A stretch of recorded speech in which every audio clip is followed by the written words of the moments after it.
White people can identify 500 different dog breeds, but they'll get their two of their black coworkers mixed up. This is Epic Thoughts.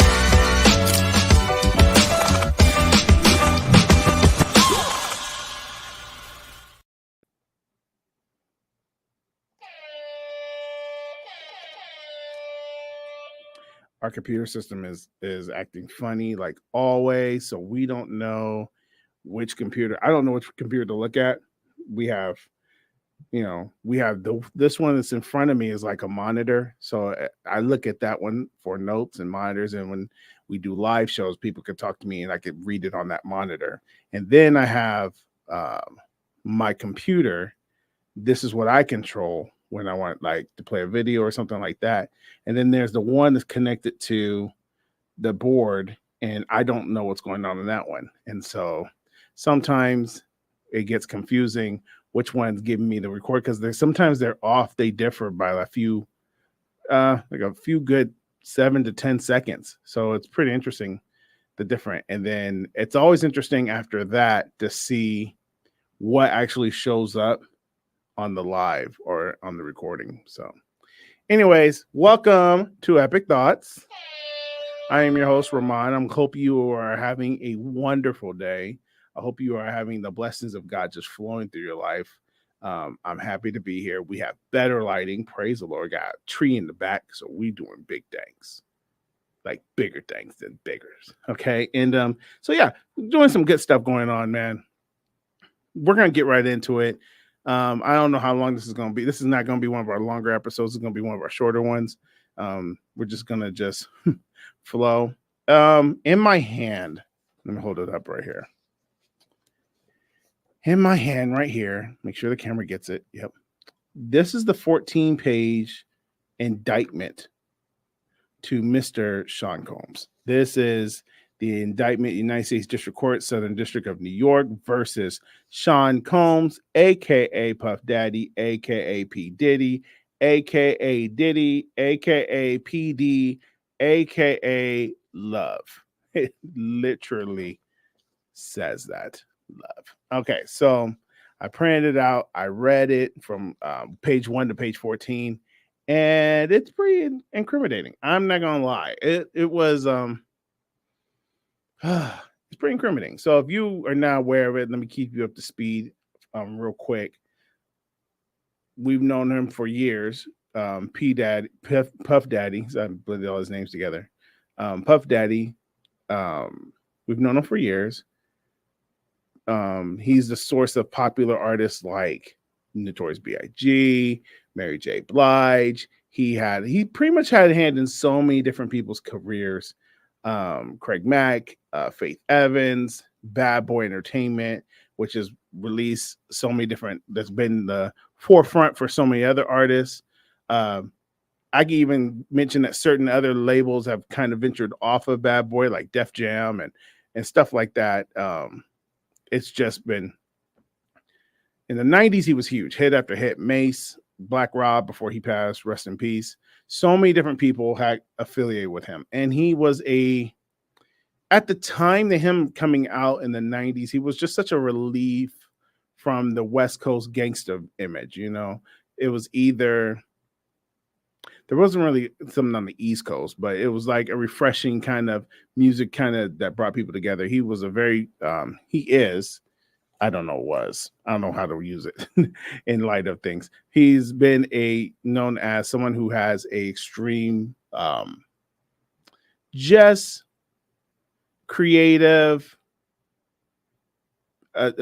just a very good producer. He's been in popular films and almost everybody in the industry up until about 2009, and maybe even later than that.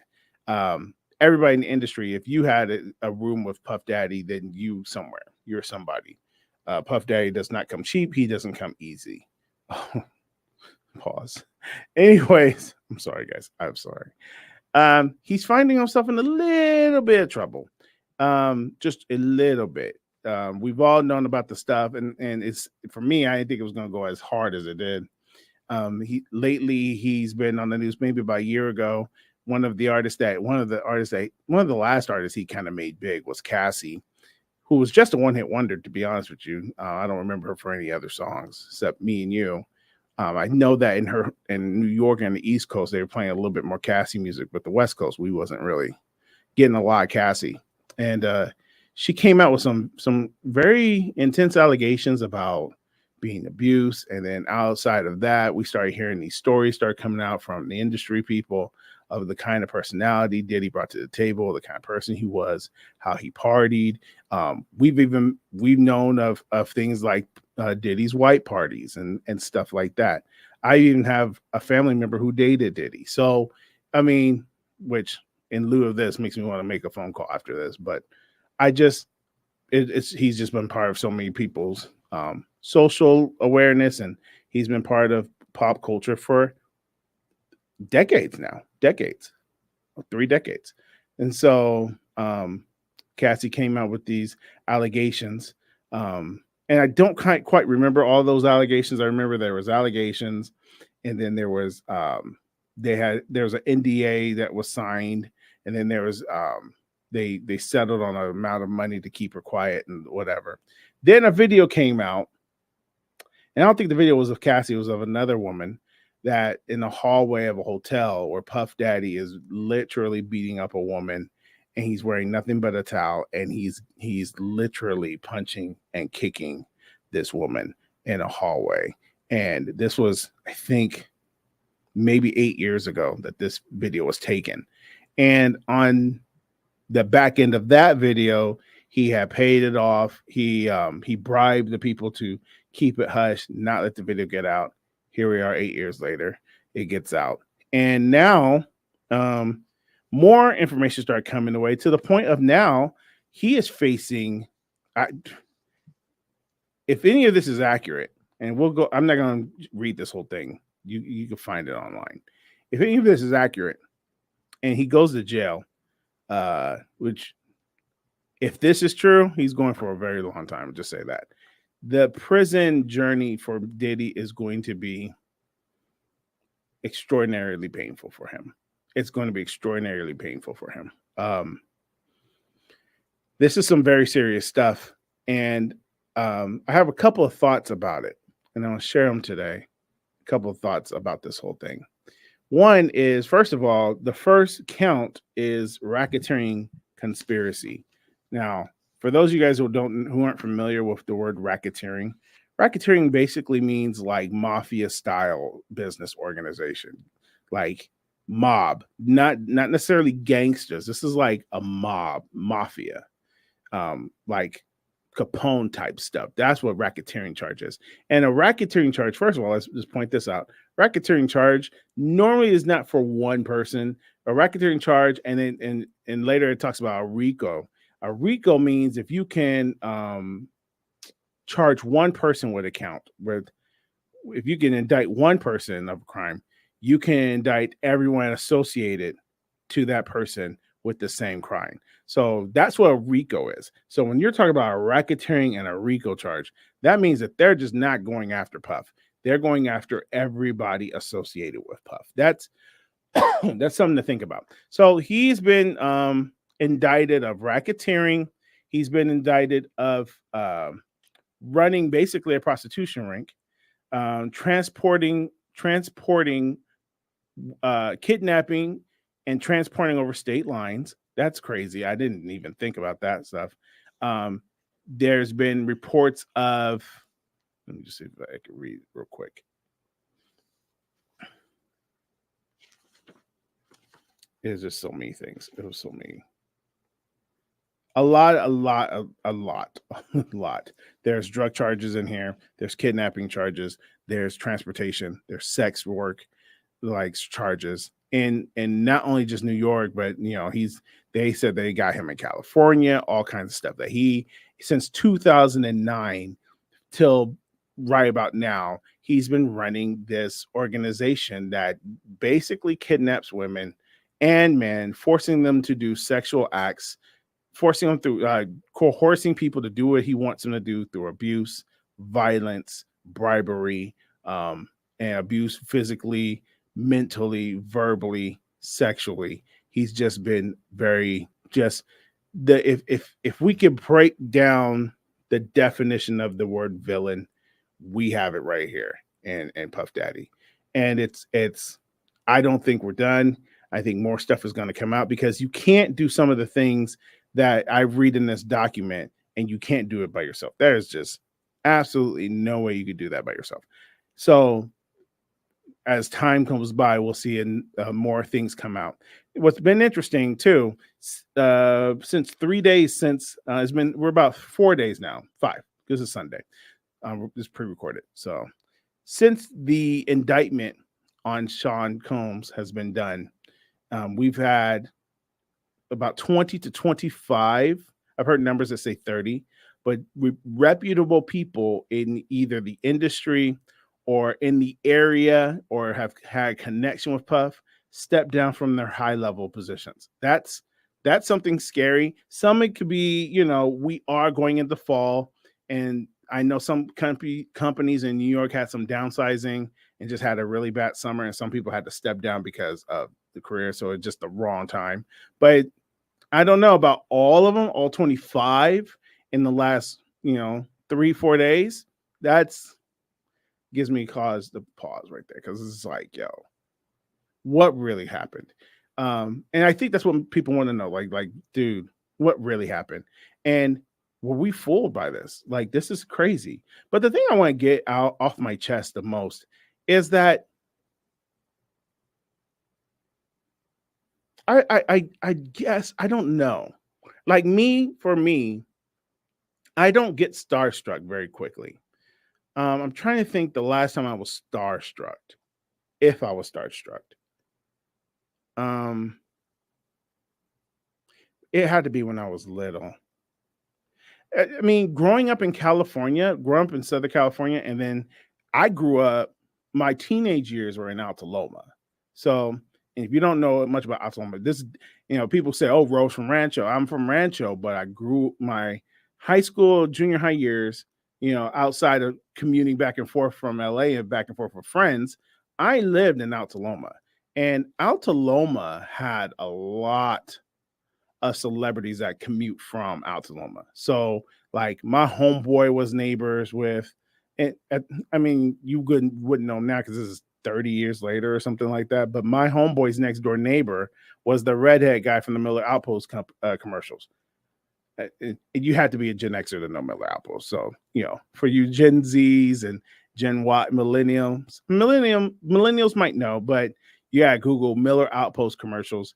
And there's a guy, a redhead guy. He was my homie's next door neighbor, my best friend's next door neighbor. So when I go to his house, I see the Miller's Outpost guy sitting in the front yard. His stepson actually went to school with us, knew him. His name was Taylor.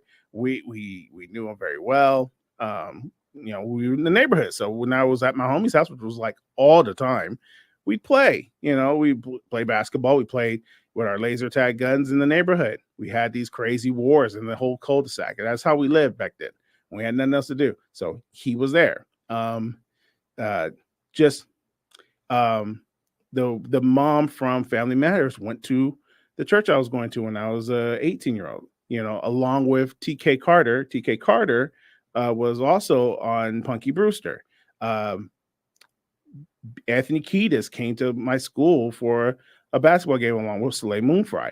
I know these aren't names that you guys know, but what I'm saying is I've been around celebrities, being in part of Altaloma in that community. Celebrities were there like all the time. So I can't remember when I was starstruck. Now, again, probably the biggest name, because I know those names, probably a lot of the people who are watching this have no connection to it. Soleil Moonfry is Punky Brewster. TK Carter was also on Punky Brewster. He was the black guy. Kiedis is part of 9 Inch Nails, and they played. And the black guy from Power Rangers, the Mastodon dude, he was also, he came to our school several times and played a celebrity basketball game. But that's what most of these people came to play celebrity basketball games too. So that we were always connected to a celebrity of some sort.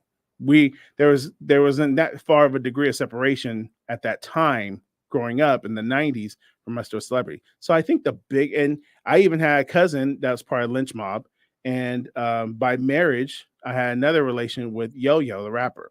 So there were celebrities everywhere. I think the closest, biggest celebrity I've come close to was I got cut off by Snoop. This is a true story. I got cut off by Snoop in Rancho, and and I drove around him, not because I was angry, but I just had to get in the next lane. And he had this car. It was a souped up, I think it was a 6'4", and the top was down, and we were in Rancho. And I pulled up next to him at this light, and he looked at me and he goes, "Yo, I'm sorry, I cut you off, little homie." And I was like, "Oh, that's Snoop Dogg." So I was like, "Of course, who gonna be mad at Snoop Dogg?" That was like, it's a story you tell your kids. Like, I got cut off by Snoop Dogg. So I think that was the closest I've come to like a big star. But the level of influence that Puff has to have to get away with so much vileness and such, and it's funny. I find it very funny and amusing that you know, all these different celebrities are now coming out with stories of things that they experienced with partying with Puff, or being at one of these white parties, or freak offs. And freak offs was a thing that he started to do where there was these, it was crazy. This thing talks about, I'm jumping the gun, but all these influence that he had on so many people to, it's just, it's mind-blowing, it's baffling is what I'm saying, is that people are so influenced by the presence of this man that he was able to do these vile things and not be ashamed of it, not be uh secretive about it, right? Like he can just go off and just do whatever he wants, and threatens people with their livelihood, threatens people with violence and stuff like that, that nobody ever stopped and said, "Yo, what we doing right here is out of pocket."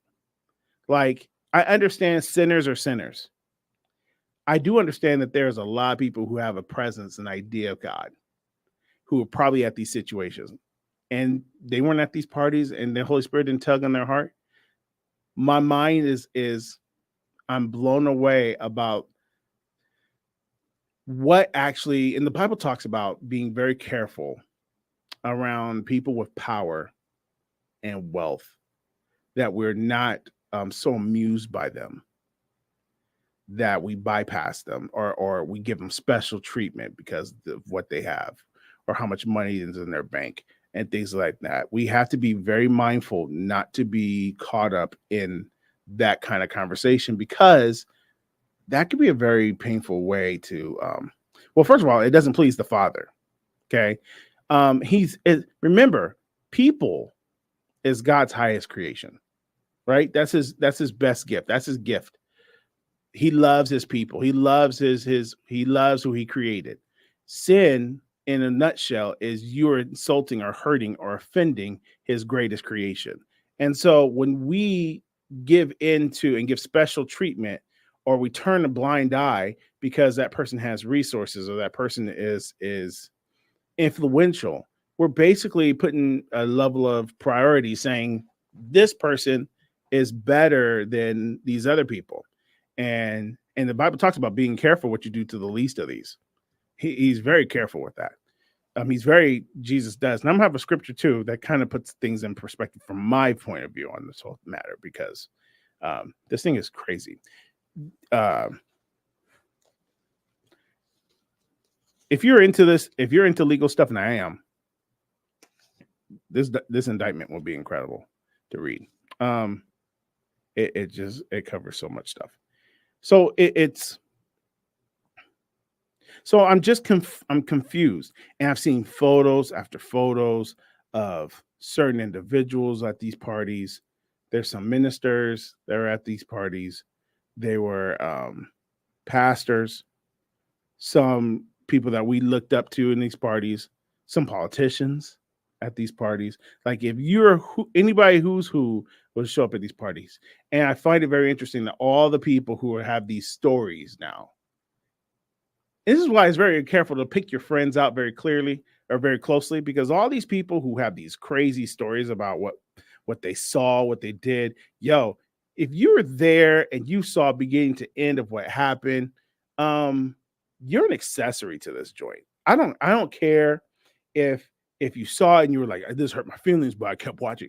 You're an accessory to the fact, right? So That's why I don't fool with people who come out and they gotta do their little tour of all these small little podcasts and all these different projects where they're outing Puff and they're outing the industry and they're outing all this stuff because their crap didn't take off because it didn't work out for them. But they want to sit there and be like, I knew Puff was bad because I saw Puff punch a person in the face and I saw him, like the stories I hear of Puff like manipulating men to have sex with him for financial gain. And, of course, when they had a seat at the table, when they had a seat at Puff's table, they wasn't going to say nothing to go off against Puff. Why would they do that? They don't want to be ousted out. But now that he's in trouble, you're going to go and you're going to tell us all his business. Like, to me, that's more foul. No, what Puff did is pretty foul. But it's just as foul when you get up here and you be like, now I'm going to tell you everything that he did. Well, no, fool, you was there. You're just as bad. Like, that's why I'm not against a racketeering charge. I'm not against a RICO charge. I think that if you knew what this dude did and you did nothing. See, this is why the Not Like Us movement pisses me off so much. When Kendrick was like, they not like us. They not like us. Yo, no, dude, like, we're not like you. I'm not going to sit there and know information that you're just telling the world. Like, here's the thing, people, like, gossiping is not a good thing, right? Gossiping is not a good thing. And for all those people in the comments who send me messages and say, oh, you're just victim blaming and all that stuff. No. I am totally against anybody who hurts people. Like, so I'm not sitting here and giving Diddy an out. I'm not giving Drake an out. I'm not giving Cosby an out. Nobody out. But they can't go on with these behaviors for years and nobody say nothing. And if they did say something and nothing was done, like, for example, no charges were filed, like, because they made it go away, then yeah, that's on the officers. But bro, like, if you do something to me, and I don't care who you are, you do something to one of my family members, bro, I will not rest. I will not rest. And I don't know if I should say this online, but I'm not going to rest until you're either in jail or 6 feet under. You're not going to touch one of mine. You're not going to touch one of mine and just get away with it. Like, that's just not going to happen. So to let these people, I don't care how much money they have, how much influence they got, I'm going to make you pay. I'm going to make you pay. And that's how I see it. I'm a very cool person. I'm chill. There's some things, and I think it's because, I'm going to be honest with you. In my childhood, I was a child and I witnessed a molestation. I witnessed that. I saw it with my own eyes. And I was so heartbroken. I remember what the girl's face was like. And I wasn't part of a group, but I was associated with some guys that weren't up to no good. And the conversation went left. I remember I was a kid. Conversation of the older kids and the other kids went left. And next thing I know, we're playing this game. And in the game, I'm not going to give all too much details for respect, because she may still be watching.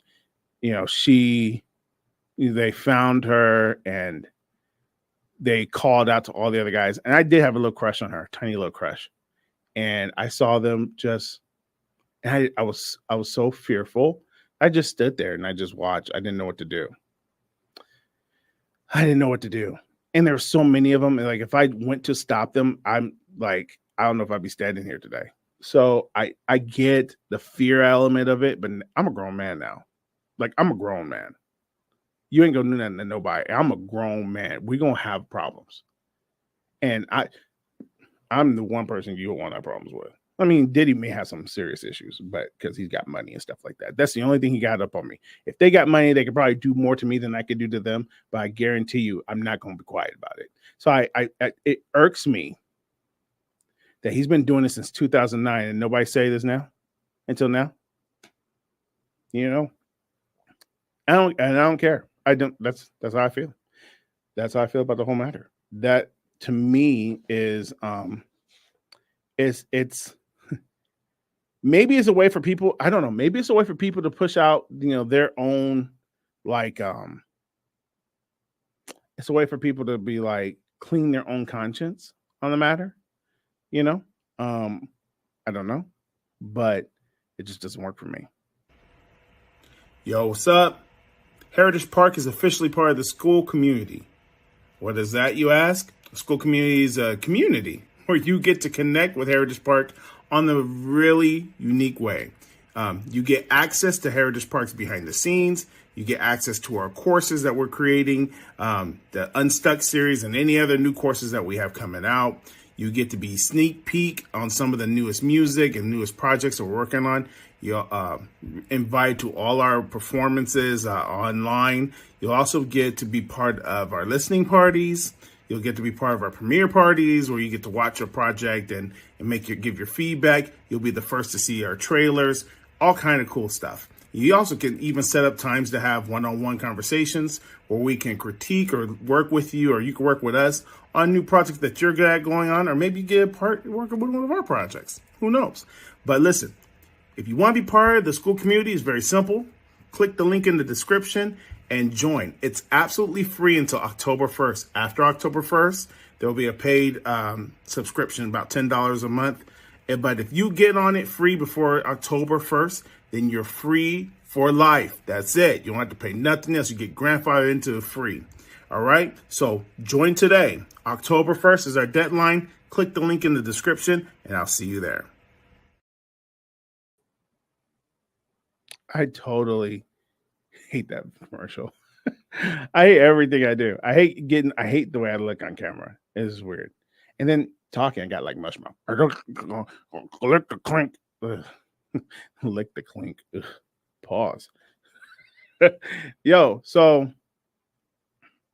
then the other side of it is, are people trying to clear their conscience? Which could be very well happening. People are clearing their conscience because they feel guilty that they've done this awful thing, that they were part of this nasty thing. And the indictment, it doesn't end just at Puff. Like I told you, it doesn't end at Puff. It talks about they're going after his security detail because his security had to be there to watch him throw the vase at that woman in the hallway. He threw a vase at her too. You know, people that he bribed, their guy go down too. That's racketeering. His associates, people who bought the baby oil, 1,000 bottles of baby oil, they said they're going after associates, that people that served and that worked in the house with him, people that worked in the front office, people that worked his security detail, personal assistants. They're going after everybody. And so now you got all these celebrities like, I knew he was bad. No, you was there, dog. Come on. This is why it's important to know who you are and what you stand for. And I guess, I can understand like Marlon Wayans was like, I went to a party, but I didn't stay late because I heard some things happen late. Okay, I get full with that. Or Cat Williams saying that like Puff offered him money. Okay, but why you choose now when he's in the bottom where he can't do nothing to you to say nothing? That's not standing up. That's not being strong to me. That's a sucker move, right? And I don't know. I don't pay attention to him that much because maybe Marlon been talking about it for a long time. Maybe Cat been talking for a long time. But I think it's convenient it comes out at the end. Oh, I knew. It's like saying, man, I knew that he was gonna make it. You know how you people are trying to do something with their life, and you're trying to make music and nobody's listening to your stuff, no one's fooling with you, and then you make music. Let's say you go big, and all of a sudden now everybody's like, man, I knew he was gonna make it. I knew he was gonna do it. I believed in him the whole time. It's just the opposite of that. I knew he was no good. Yeah, man, I knew he was no good. You partied with him, dog. Come on. This dude partied every day. Like, think about it. From a pop culture angle. When was the last time Puff released something relevant to us? When did he make a film, a television series, an album? When was the last time this Cassie? This dude said Cassie, yeah. 2009 was the last time he was actually relevant on the music scene. This dude partied every day. He partied every day. The Freak-Offs became big in 2008. That's right. In the indictment, it said the Freak-Offs became big in 2008. The Freak-Offs, he was having these situations where they were bringing in women and men to do sex work with each other And they called them sex workers, paid them off, but some people they were being kidnapped, coerced to do sexual things. And these benders lasted for 3 days, and they had hundreds of people at these benders. And then after the 3 days, he would provide IV. It's in the indictment. He provided IV treatments to help them get their strength back. Yo, that's maddening. He was also bringing drugs. He was drugging them up. It's just maddening. But I guarantee you, yo, all these people who were around and you didn't say nothing, man. But then here's 2 things I want to share, and then we'll get out of here. First things first is, don't be one of those people like I'm trying not to be me and not to be one of those people either. Don't be those people that use this as fodder to be like, look how evil the world is. Bro, Puff had access to access. Puff had access to whatever he wanted, whatever his heart desired. He can get it.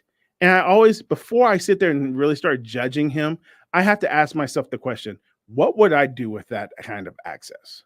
Right? There's this meme that goes around, and it's so funny, where it says, if I win the lottery, I'm not going to tell people, but there will be signs.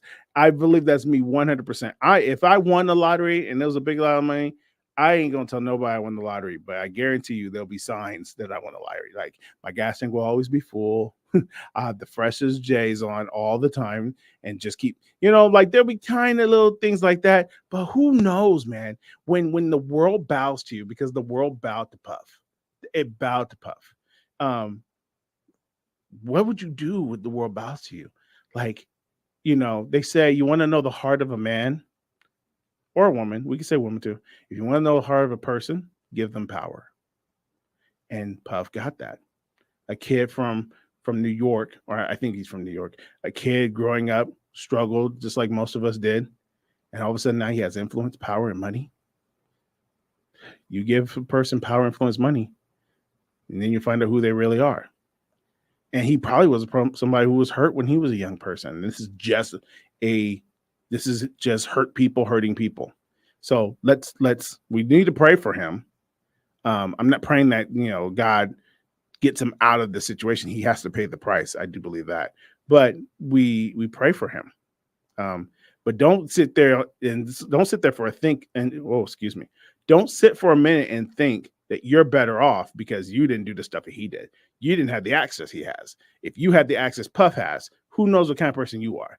Like, it's over and over. We see it in Hollywood. All these, like, Weinstein's back in trial. All these different people who had access, like, they had nobody told them no, right? And look at the mess that they catch themselves in. Kanye, nobody tells this dude no. Clearly, no one tells him no, and he gets in trouble all the time. So let's not jump the gun and be so self-righteous that we're not like Puff and we're not doing the things Puff does. Bro, at the end of the day, we don't know who you are with power and with influence and with money. Okay? So let's calm down. Let's pump the brakes a little bit on that. Second is there's a scripture in the first book of Psalms that says, blessed is the one who does not walk in the step with the wicked, or stand in the way of sinners that sinners take, or sit in the company of mockers. Like, it's funny how we acted a certain way, and I saw it in elementary school, I saw it in high school, and I see it now in adulthood. I thought it was going to go away when the popular kid says something and all the people want to be with the popular kid. Like, I get it from a kid perspective. I don't understand it from an adult perspective. Like, there comes a point where you become a grown person. You like, that person, I don't care how cool they are, they're not going to have influence over how I think. And here we are today. Our politicians base their arguments off of it. Our politicians fight online, fight in front of cameras to get you to think that they're the popular kid in school, and so that you will join them on their quest to destroy the other side. And what we don't understand is that the Democrats and Republicans are eating dinner together in DC. They're partying at these freak-offs together. So don't act like we gotta be. This is why it's important to know who you are in Christ, right? This is why it's important to understand how God built you and what God called you for. The relationship that Jesus wants with you is a personal one. So with that, you got to make it personal. You have to grow in certain things. And that doesn't mean you're going to be perfect. It just means that you think differently. And it's okay to think differently. As a matter of fact, I encourage it. I hope that you do, because we see what happens when you think like everybody else. First of all, a racketeering charge, a RICO charge means this. Even if you didn't do half these things that Puff is being accused of, if you were just the assistant that knew that the girl in the car was kidnapped, and you just thought in your heart it was wrong, but you didn't want to affect you didn't want to affect your bottom line in your personal life. You didn't want to piss off Puff, so you bought the baby oil. You did these things because you just didn't want to mess up the flow. You are just as guilty as Puff. Do you get it? Because you were so scared to be you. You were so scared to be like, my heart goes out to this woman, but I'm not going to stop it. Like security is watching Puff throw a vase at a woman because she wouldn't do what he wants her to do. Security should have did something about it, but they don't want her. Listen, the Bible says you either have a choice to serve either God or mammon. Excuse me. That's why I knew I said it wrong. God or mammon. Mammon is the god of wealth. Mammon is the god of money. I'm not saying we don't need money, but mammon is the god of money, the pressure behind money, the stress behind not having enough. If we can stop for a second and say, listen, I know who I am in God, and I'm going to stay faithful to what God's called me to do. There's nobody on this earth that's going to be able to influence you to do or be quiet about anything. So I encourage you to make sure that you follow God, be you, and don't let no one else kind of convince you how to live. I gotta go. we have a small group meeting here at Hope. Man, if you're in the Corona area, come to Hope. If you're in the Corona area and you're looking for a podcast studio, come to Hope. We got you, man. We got you. Anyways, the school is up. We have one more week of school. Sign up for the Heritage Park School community. It's free for one more week. Next week is going to be $10. The school community, you'll be able to connect with everything from a behind the scenes aspect of what Heritage Park is going through and what we're doing. We got some cool stuff. We're going to shoot a new show in the next couple of weeks. We're bringing back some old shows. And so make sure you go on the community. The link is in the description, and sign up for the community group. We got 1 week and then we're going paid. Then you have to pay to be part of the community, but it'll be something nominal. It'll be like $10. But God bless you, man. Pray for Puff. Pray for the victims. Pray for the victims. There's got to be hundreds of victims. They haven't given us a number, but there's got to be hundreds of victims. And then pray for yourself that you don't stumble and fall trying to follow the popular route. All right. God bless you. Hope you have a wonderful day. And